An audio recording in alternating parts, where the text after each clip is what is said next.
सचिवालय के गरिरहेको छ? यो प्रश्नबाट मैले सुरु गरेँ। यो प्रश्नलाई अहिले संसद त अब चलिरहेको छैन, फुल हाउस चलिरहेको छैन, अब समितिहरू चलिरहेका छन्।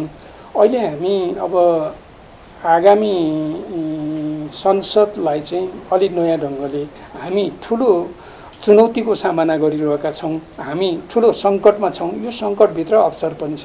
यस्तै ठुला ठुला सङ्कटका बिचबाट नयाँ विचार, नयाँ सिद्धान्त, नयाँ चाहिँ सोच, नयाँ दृष्टिकोणको जन्म भएको छ। त्यसकारण यसमा पनि म के भन्छु भने अब यो नयाँ विचार, नयाँ दृष्टिकोणको जन्म हुने कुरा सुनिश्चित छ।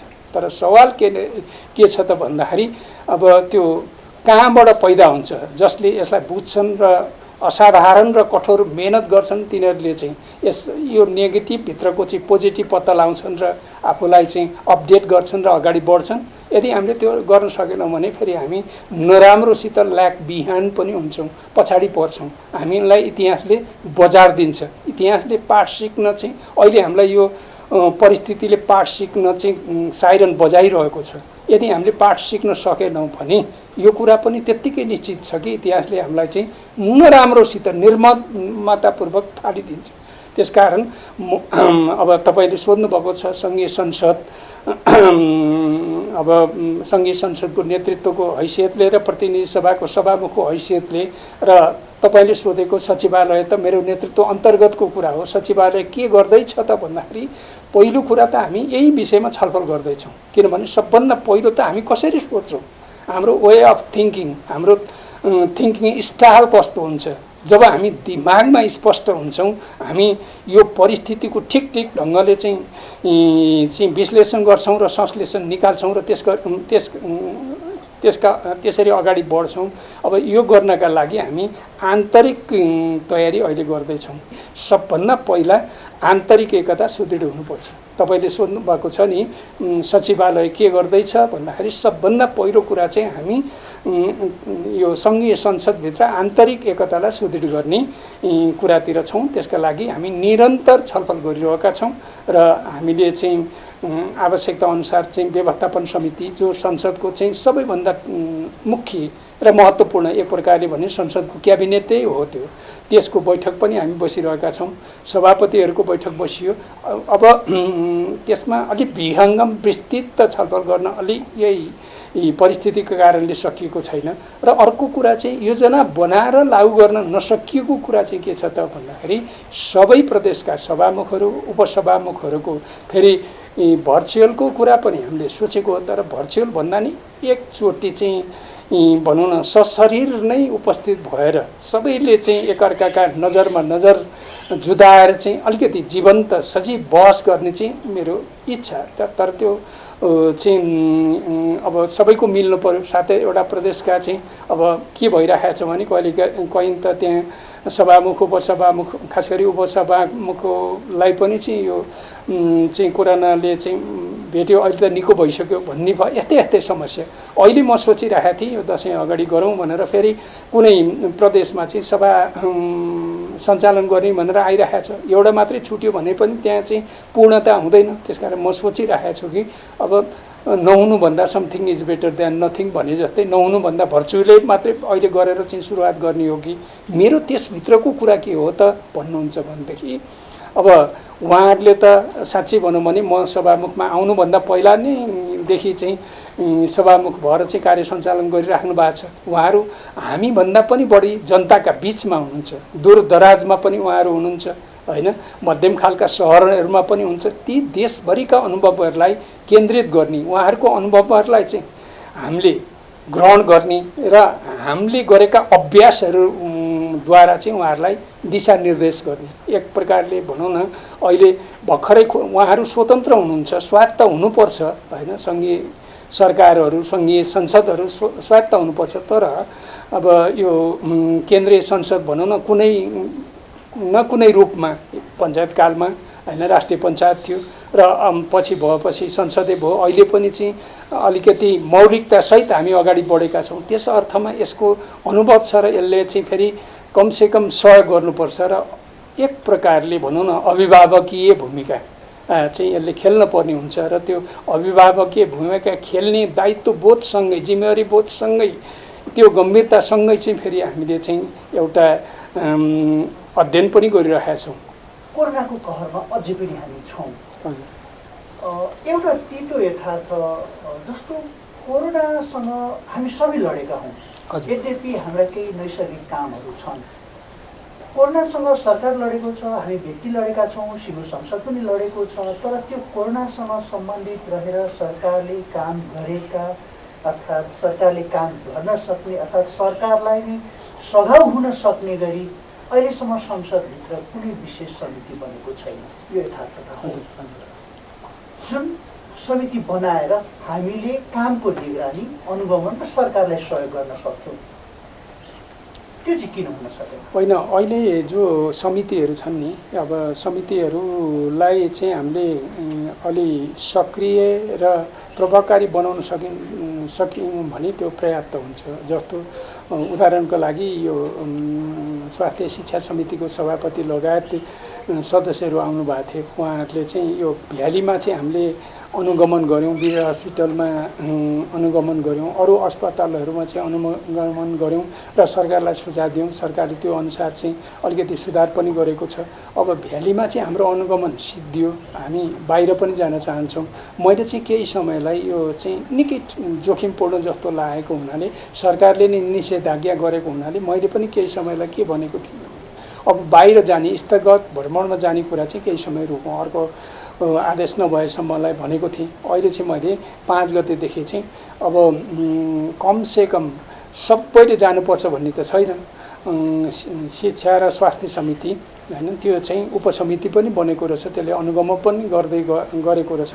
त्यो समितिलाई चाहिँ अब उहाँहरूले अनुगमन गर्न चाहनुहुन्छ भने त्यो गर्न अब अनुमति दिनुपर्छ, उहाँहरूलाई चाहिँ वातावरण बनाइदिनुपर्छ भनेर पनि भनिएको छ। अरू सभापतिजीहरूलाई पनि चाहिँ तपाईँहरूले चाहिँ सुरक्षा मापदण्डलाई ख्याल राखेर अब फेरि यो कुरा पनि तपाईँ हामीलाई राम्रोसित थाहा छ कि समितिका सभापतिहरूलाई यो समितिका बैठक सञ्चालन गर्ने कुरामा त्यहाँ निर्णय र निष्कर्षमा पुग्नका लागि जति सभामुखलाई अधिकार छ नि फुल सदन चलाउने त्यति नै अधिकार छ। त्यसकारण तपाईँहरू अब यो चाहिँ अब छलफल गर्ने, अनुगमन गर्ने, निर्देशन दिने कुराहरूमा चाहिँ तपाईँहरू स्वतन्त्र हुनुहुन्छ, गर्नुहोस्। यदि तपाईँहरूले चाहिँ अब चाहिँ सभामुखको चाहिँ सहयोगको आवश्यकता देख्नुहुन्छ भने छलफल गरौँ भनिएको छ।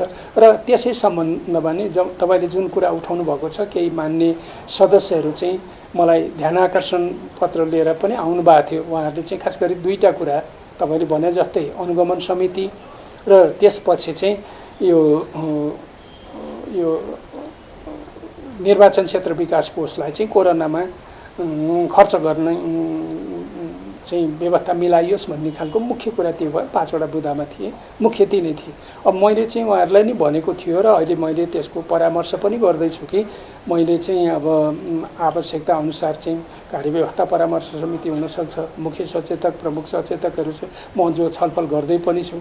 त्यस्तै आवश्यकता पर्दाखेरि चाहिँ राष्ट्रिय पार्टीका अध्यक्ष प्रधानमन्त्रीज्यूसित छलफल गरेर यो कुरामा चाहिँ तपाईँहरूको जुन चाहिँ ध्यानाकर्षण छ उहाँहरूसित समन्वय गरेर के आवश्यक हुन्छ त्यसमा गर्छु भन्ने कुरा पनि मैले उहाँहरूसित गरेको थिएँ। त्यसको साथसाथै अहिले मलाई के लाग्छ भने यी समितिहरू चाहिँ सक्रिय र अब विषय केन्द्रित भएर छलफल गरेर लाग्ने हो भने अनुगमन गर्ने र सरकारलाई सहयोग गर्ने, घचघच्याउने, उत्तरदायी बनाउने कुरामा त्यति धेरै कमी त छैन। तर हिजो भर्खर विकास तथा प्रविधि समितिको बैठक बसेको थियो, मैले दृष्टान्तका लागि मात्र भने त्यो समितिको बैठकमा मुख्य विषय चाहिँ यो समितिले अहिलेसम्म सरकार र तत्त्व निकायलाई दिएको निर्देशनको कार्यान्वयनको सम्बन्धमा भनेर विषय तोकेर बैठक बसेको थियो। बैठकमा बोल्ने अधिकांश मान्यज्यूहरूले हामीले दिएको निर्देशन सरकारले पालना गरेन भन्ने नै थियो। त्यो समाचार हामीले पनि बनायौँ। मैले यो प्रसङ्ग किन जोडेको भने समितिले गर्ने निर्णयहरूबारे हेड अफ द पार्लियामेन्टले एक्नोलेज नगर्दा हेड अफ द पार्लियामेन्टले हेड अफ द गभर्मेन्टसँग चाहिँ यो बारेमा सल्लाह नगर्दा छलफल नगर्दा समन्वय नगर्दाखेरि चाहिँ निष्प्रभावी भएको भन्ने विश्लेषण हुन थालेको छ। यस अर्थमा मैले एउटा प्रश्न राखेँ, हेड अफ द पार्लियामेन्टले हेड अफ द गभर्मेन्टसँग अहिले यो बिचमा यो कोरोनाको कहरको बिचमा कतिपटक भेट गर्नुभयो? अब यस विषयमा भेट भयो कि भएन? अब यो असाधारण व्यस्तताको बेला त छ यो होइन।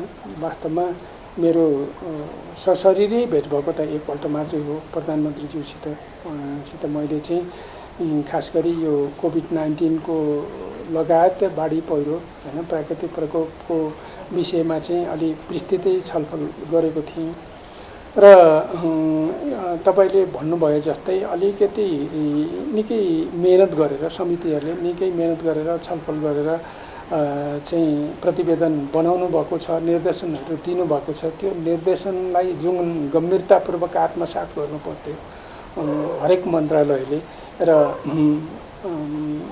मन्त्रालयको नेतृत्व गर्ने मन्त्रीजीहरूले त्यसमा चाहिँ अलिकति प्राथमिकतामा नपरेको हो कि, किनभने तपाईँले ठिकै भन्नुभयो। बरु अब अहिले पूर्ण सदन त छैन, पूर्ण सदन भए पनि पूर्ण सदनमा चाहिँ अलिकति राष्ट्रिय रूपमा चाहिँ जनताका आवाजहरू चाहिँ अलिकति गुन्जन हुने हो होइन। तर एकदम चाहिँ मिहिन पाराले छलफल गरेर ठोस मूर्त रूपमा निर्देशन दिने त समितिले हो। समितिका बैठकहरूमा चाहिँ त्यहाँ चाहिँ जति पनि समय उपलब्ध पनि हुन्छ, बरु समितिका बैठकहरूमा सबै सरकारहरूसित छलफल गरेर लामो एउटा छलफलका बिचबाट चाहिँ फुल सदनमा त के गर्ने हो भने ल र त्यहाँ त पास गर्ने मात्रै हो होइन। त्यसले चाहिँ एक प्रकारले भन्ने भने चाहिँ त्यो निर्णयको स्वामित्व लिने हो। धेरै ठोस मूर्त रूपमा काम गर्ने त समितिहरूले हो। र तपाईँले ठिकै भन्नुभयो, यो जो जनताको तहबाट कुरा उठिरहेको छ अहिले मलाई मान्य सदस्यहरूले पनि घोषगराइराख्नु भएको छ, बुद्धिजीवीहरूले पनि संसदको प्रभावकारिताको बारेमा प्रश्न उठाइराख्नु भएको छ। त्यही अनुसार चाहिँ अहिले तत्कालै पनि पहिलो एक भेटमा मैले विस्तृत विहङ्गम छलफल गरेँ। अहिले पनि मैले प्रधानमन्त्रीज्यूसित समय मागिरहेको छु। सम्भवतः आजभोलि मलाई समय मिल्छ होला र अहिले तपाईँको प्रश्नले पनि मलाई अब त्यो छलफल गर्नका लागि एउटा उत्प्रेरणा दिएकै नै छ होइन। मैले चाहिँ मेरो तर्फबाट समन्वय गर्ने अनि त्यसपछि गएर चाहिँ छलफल गर्ने, ध्यानाकर्षण गर्ने र समितिमा देखा परेका समस्याहरूमा उहाँहरूलाई सभापतिहरूलाई सहयोग गर्ने कुरामा मैले त्यो मेरो जिम्मेदारीलाई चाहिँ राम्रोसित बोध गरेको छु र पहल कदमी लिन प्रयत्न गरेको छु।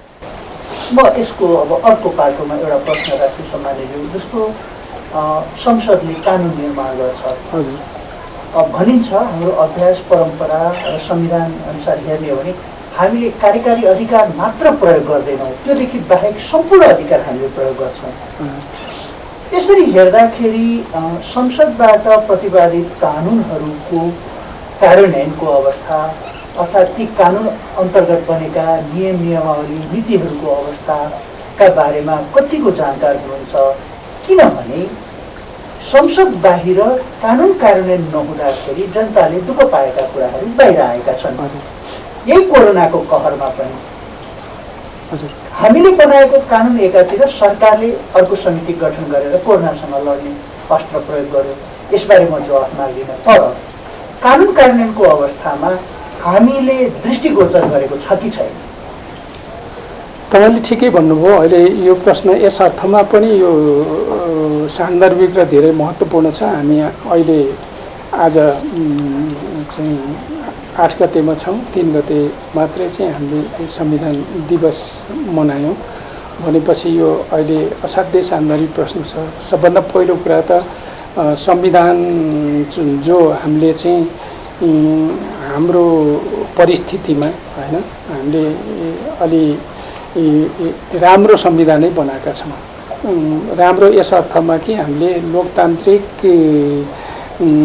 का बहुआयामिक पक्षलाई समेट्न पनि प्रयत्न गरेका छौँ र लोकतान्त्रिक नयाँ लोकतान्त्रिक मूल्य मान्यता जो विकास भएका छन् त्यसलाई नै समेट्न हामीले कोसिस गरेर संविधान निर्माण गरेका छौँ। त्यसको प्रभावकारी कार्यान्वयन गर्ने कुरामा पनि चाहिँ अलि गम्भीरतापूर्वक ध्यान गएको छैन पार्टीहरूको पनि र सरकारले पनि अझ त्यसलाई कार्यान्वयन गर्नका लागि गम्भीर हुनुपर्छ भनेर जो उठिरहेको छ त्यो कुरातिर पनि चाहिँ हाम्रो ध्यान जानुपर्छ। नम्बर 1 अब संविधान भने त देशको मूल कानुन हो। अब त्यसै गरी चाहिँ अरू संसदबाट पास भएका ऐनहरू हैन अब सबै नियमावलीहरू सबै चाहिँ कानुन कार्यान्वयनको सन्दर्भमा पनि अब ध्यान दिनुपर्छ। हामी अहिले अलि बेसी चाहिँ अब यसलाई कसरी व्यवस्थित गर्ने र यो चाहिँ सुशासनको क्षेत्रमा चाहिँ एउटा कमसेकम सुरुवात हुँदैछ है भन्ने जनताले अनुभव गर्ने गरी चाहिँ के हुनसक्छ भनेर पनि लागेका छौँ। तपाईँले भने जस्तै फेरि कानुन त कार्यान्वयन गर्न बनाउने हो होइन, त्यो त कुनै चाहिँ प्रवचन दिन मात्रै त होइन, मान्छेलाई देखाउनलाई मात्रै त होइन। कानुनले चाहिँ कार्यान्वयन भएर सबैले न्यायको अनुभूति पाउनु पर्यो होइन। त्यो कानुन चाहिँ कार्यान्वयन गर्नका लागि चाहिँ राज्यका महत्त्वपूर्ण अङ्गहरूलाई चाहिँ उत्प्रेरित पनि गर्नु पर्यो। एक प्रकारले भन्यो भने देशको सर्वोच्च जनप्रतिनिधि संस्था भएको हुनाले त्यहाँ चाहिँ अलिकति चाहिँ ध्यानाकर्षण पनि गर्नु पर्यो। त्यो दिशातर्फ हुन त अब धेरै त्यो दिशातर्फ अनुगमन गर्ने मौका त मिलेको छैन, तर त्यो सबैभन्दा महत्त्वपूर्ण जिम्मेवारी नै त्यो हो जस्तो लाग्छ मलाई। कानुन बनाउने कुरा पनि महत्त्वपूर्ण हो, बनिसकेका कानुनहरूको चाहिँ प्रभावकारी कार्यान्वयन जसले मात्रै त्यो कानुन बनेको कुराको सार्थकता पाउँछ, नत्र भने कानुन बनाएको कुनै अर्थ हुँदैन। हामीले भन्न त भन्छौँ मौलिक अधिकारका चाहिँ 16वटा कानुनहरू हामीले चाहिँ समयभित्रै बनायौँ होइन। अरू सङ्घ प्रदेश र चाहिँ स्थानीय सरकारका बिचको चाहिँ एउटा समन्वय विधेयक पनि बनायौँ आदि भन्छौँ। त्यसको कति प्रभावकारी कार्यान्वयन भयो, त्यो भयो कि भएन भनेर चाहिँ अलिकति चाहिँ अनुगमन गर्ने काम पनि देशका चाहिँ जनप्रतिनिधिहरूको हो। त्यो दिशातर्फ चाहिँ अलिकति ध्यान कम गएको कुरा छ। र अब यी जति विषयमा हामीले छलफल गऱ्यौँ यी चाहिँ एक एक गरी अब कुन चाहिँ प्रधान कुन गौण नभइकन यिनीहरूलाई चाहिँ समानान्तर ढङ्गले अगाडि बढाउनुपर्छ भन्ने सोच हाम्रो बनिरहेको छ। जस्तो अन्तर समिति समन्वय चाहिँ पछिल्लो अवस्थामा अलिकति खलबलियो कि भन्ने हामीलाई पनि एक प्रकारको आँखाले हेर्दाखेरि देखिएको छ।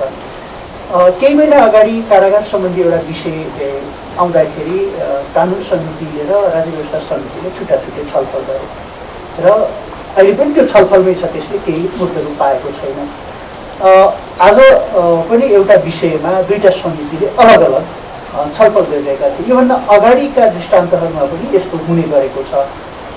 यो अन्तर समिति समन्वयको जुन जुइनाहरू थिए, पसिने जुइनाहरू, ती कतै खुस्किएका, अर्थात् हाम्रा समितिका सभापतिहरूले विषयको गाम्भीर्यतालाई अर्थात् गहनतालाई नजरअन्दाज गरेको, अर्थात् हाम्रो सचिवालयले सबै समितिहरूसँग समन्वय गरेर सन्दर्भहरू नदिएका कारणको यस्तो हुन गएको हाम्रो आकलन हो।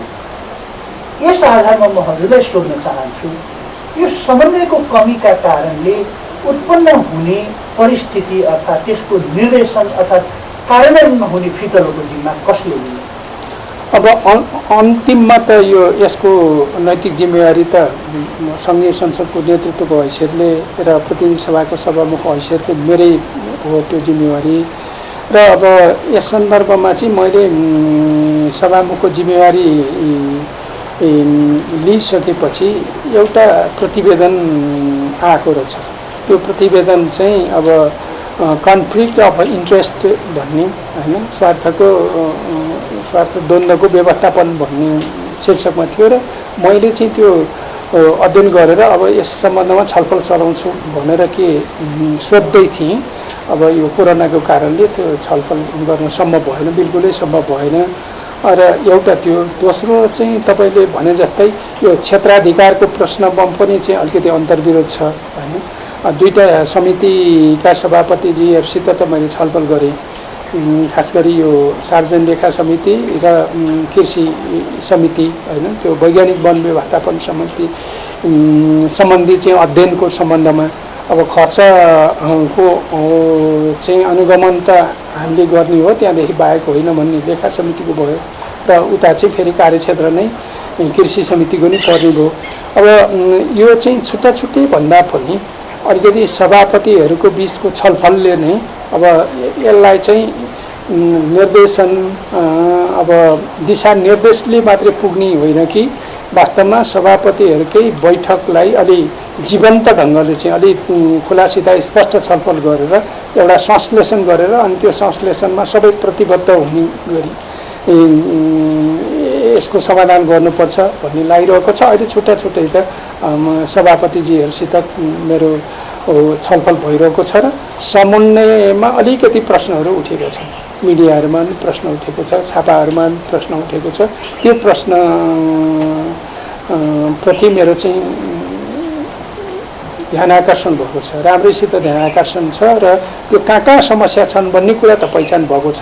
त्यसको समाधानका लागि चाहिँ अब सबभन्दा राम्रो विधि त जहाँ समस्या त्यहाँ छलफल होइन, छलफलबाटै निष्कर्ष निकाल्नुपर्छ। अब नेतृत्वले चाहिँ आदेश दिने निर्देशन गर्ने मात्रै कुरा होइन, छलफल भइसकेपछि एका दुई चाहिँ फेरि कतै चाहिँ उल्लङ्घन भएछ भने चाहिँ त्यहाँ निर्देशनको कुरा पनि आउने हुन्छ। समन्वयलाई अलिक प्रभावकारी बनाउनुपर्छ भन्ने कुरा हो बोध मलाई छ। यो बिचमा सरकारलाई संसदप्रति कतिको जवाबदेही पाउनु? अब अहिले समयको प्रतिकूलता सँगसँगै चाहिँ मैले जति यो सदनलाई सञ्चालन गर्ने नेतृत्व गरेँ नि, त्यो नेतृत्व गरेको हिसाबमा चाहिँ अब जस्तो अब खास गरी यो अहिले भर्खरकै कुराकानी गर्दा, अगाडिको कुरा छोडौँ, भर्खरकै कुराकानी गर्दाखेरि पहिला चाहिँ यो प्री बजेट नीति तथा कार्यक्रम अनि प्री बजेटको छलफल हुने भएको रहेछ अघिल्लो साल। अब मलाई चाहिँ त्यो अलिक उल्टो जस्तो लाग्यो।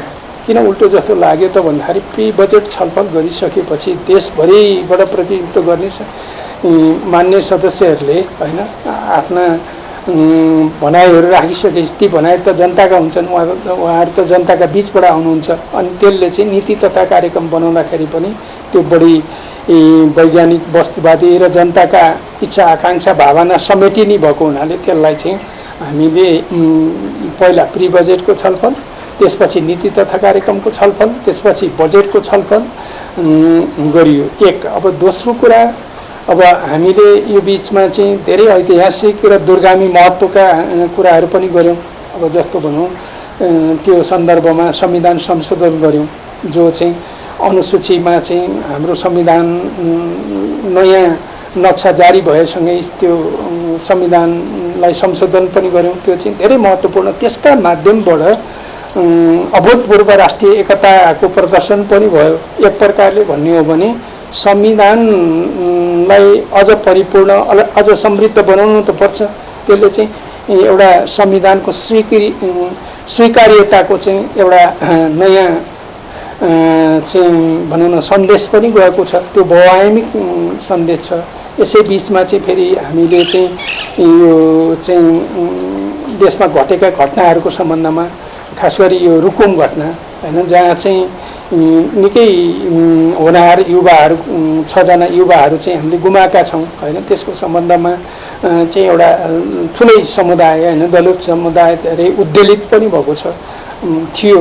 त्यसको सम्बन्धमा पनि हामीले समिति बनाएर अहिले सरकारले चाहिँ मृतकहरूलाई 10-10 लाख दिने, सबै चाहिँ घाइतेहरूलाई उपचार गर्ने प्रबन्ध पनि गरिसकेको छ। यसरी चाहिँ हामीले बिस्तारै होइन छलफल संवादका माध्यमद्वारा अलिकति छलफलको वातावरण बनाउनुपर्छ। र जति छलफल गरियो, मलाई के लाग्छ त भन्दाखेरि यो संसद भने त लोकतन्त्रको आत्मा हो होइन।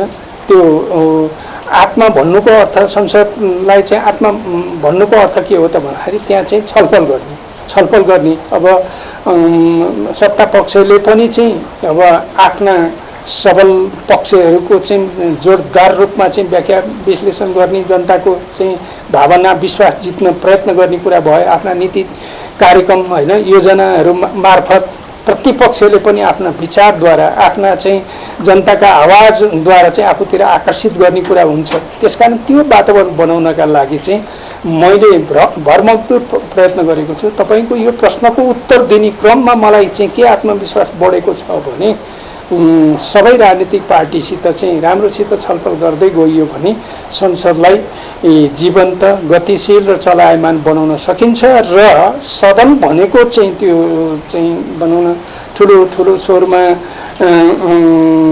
चाहिँ बहस गर्ने अर्थात् चाहिँ अलिकति चर्को दबाब दिने मात्रै कुरा नभएर चाहिँ त्यहाँ चाहिँ रचनात्मक खालको सृजनात्मक खालको होइन जनताका आवाजहरूलाई चाहिँ सभ्य होइन सुसंस्कृत ढङ्गले चाहिँ प्रस्तुत गर्ने थलो हो भन्ने भएपछि मलाई लाग्छ त्यस्तो गर्न सकियो भने लोकतन्त्रलाई पनि चाहिँ हामी चाहिँ व्यवस्थित गर्न सक्छौँ। किनभने हाम्रो लोकतन्त्र भनेको त अझै टुकुटुकु हिँड्दैछ नि, त्यो चाहिँ राम्रोसित चाहिँ अब विकास भइसकेको छैन। त्यसलाई चाहिँ अझ हुर्काउनका लागि चाहिँ हामीले असाधारण रूपले मेहनत गर्नुपर्छ। मलाई लाग्छ सबभन्दा बढी मेहनत त मैले गर्नुपर्छ, किनभने अहिले वर्तमानमा चाहिँ म सङ्घीय संसदको नेतृत्वमा छु। त्यसका साथसाथै सबैले राष्ट्रका सबै चाहिँ प्रमुखहरू अझ कार्यकारी नेतृत्वको हैसियतले प्रधानमन्त्रीज्यूले होइन सरकारले सबैले यसो भयो भने मलाई के लाग्छ भने जति छलफलको वातावरण राम्रो बनाउन सकियो त्यति चाहिँ फाइदा हुन्छ। सरकारलाई पनि फाइदा हुन्छ, प्रतिपक्षलाई पनि फाइदा हुन्छ, सबै पार्टीहरूलाई फाइदा हुन्छ र अन्तिममा लोकतन्त्रको विकास विस्तारमा चाहिँ महत्त्वपूर्ण योगदान पुग्न जान्छ। त्यसो भयो भने अनि एउटा सिस्टम बस्छ। सिस्टम बसेपछि त अनि भोलि हामीले जो अहिले चाहिँ यो बिहोरिरहेका छौँ नि उतार चढावहरू होइन कतिपय सन्दर्भमा अराजकताहरू छन्, यी सबै कुराबाट चाहिँ हामीले मुक्ति पाउँछौँ। मुक्ति पाउने भनेको चाहिँ लोकतन्त्रलाई चाहिँ सबल र सुदृढ गरेर मात्रै हो, अर्को कुनै विकल्प छैन। अन्तिममा म यसरी भनौँ लोकतन्त्रको विकल्प उन्नत लोकतन्त्र मात्रै हो, त्यसैले सबै समस्याको समाधान गर्छ। समय दिनु धेरै धेरै धन्यवाद। मेरो पनि तपाईँलाई धन्यवाद।